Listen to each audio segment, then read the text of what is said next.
Hi, and thank you for joining us on another episode of Reaching for Research by Students for Students. My name is Lindsay Taha, and I am a senior here at the University of Arizona studying neuroscience and cognitive science with a double minor in Spanish and business administration.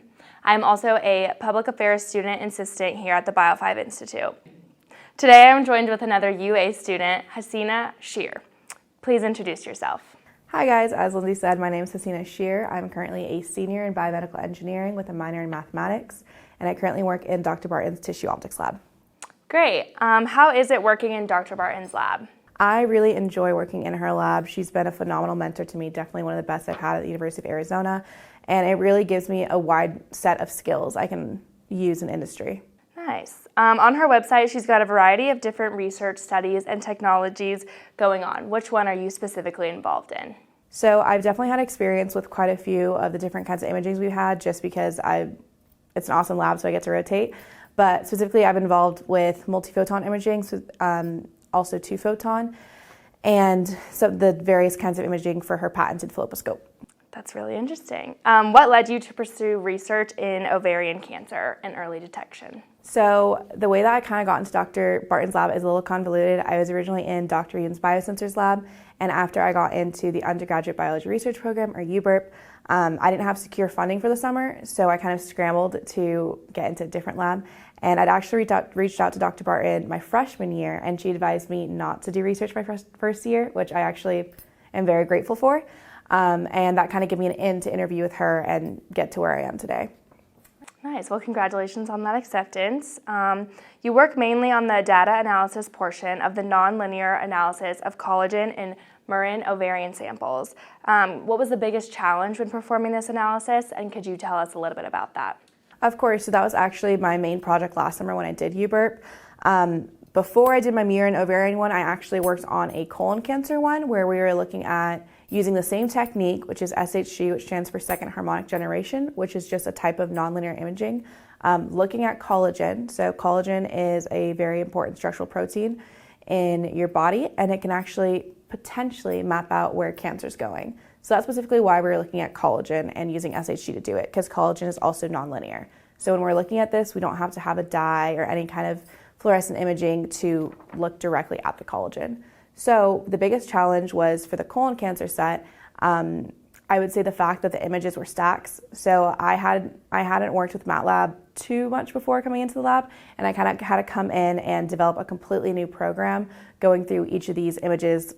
So stacks are basically a collection of images, and they're described as little slices. So one stack has a bunch of different slices. So one of the challenges was just really getting those stacks and getting into the slices and determining how to determine which slice to use. So once I figured that out for the colon cancer set, translating it to the murine ovarian cancer set was pretty simple because it was kind of the same basis. For those of you who don't know, the Bio5 Institute hosts a summer internship for high school students in the Tucson and Arizona community called KEYS. Hasina was a KEYS participant in the 2018 summer. So how did KEYS help you get to where you are today? Yeah, so I feel like KEYS is actually the reason I chose my major. Before coming into KEYS, I had thought I wanted to be a doctor and maybe major in like biology or something related to that.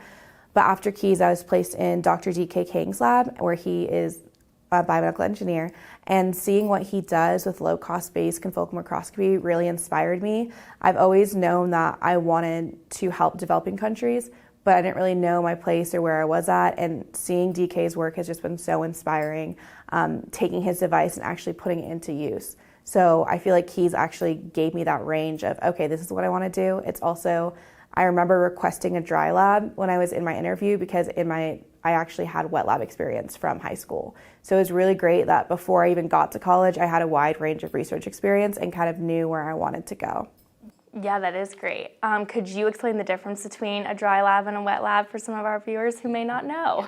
Yes, sure, of course. A wet lab refers to kind of like your typical lab setting where you might have a bench with some different chemicals and you're pipetting things, moving things around. So you're using a bunch of different maybe like antibodies or just biological substances, versus a dry lab is, I feel like, more applied technology where you're working on potentially building devices or building parts and you might be designing them. So that's what I did in DK's lab. I was working on designing a part, so I used SolidWorks to do that all summer. And I've used that experience throughout my entire engineering degree. I bet, yeah, that's some great knowledge. Did you participate in any summer research programs? Yeah, so in addition to UBURP, which I did last summer, this past summer I was actually involved in SUPER. So it's a study abroad program where I was able to go to Stuttgart, Germany and work in a lab there. So I was really lucky to be able to be placed in an optics lab. So I worked at the Institute of Technical Optics, and it was quite an experience.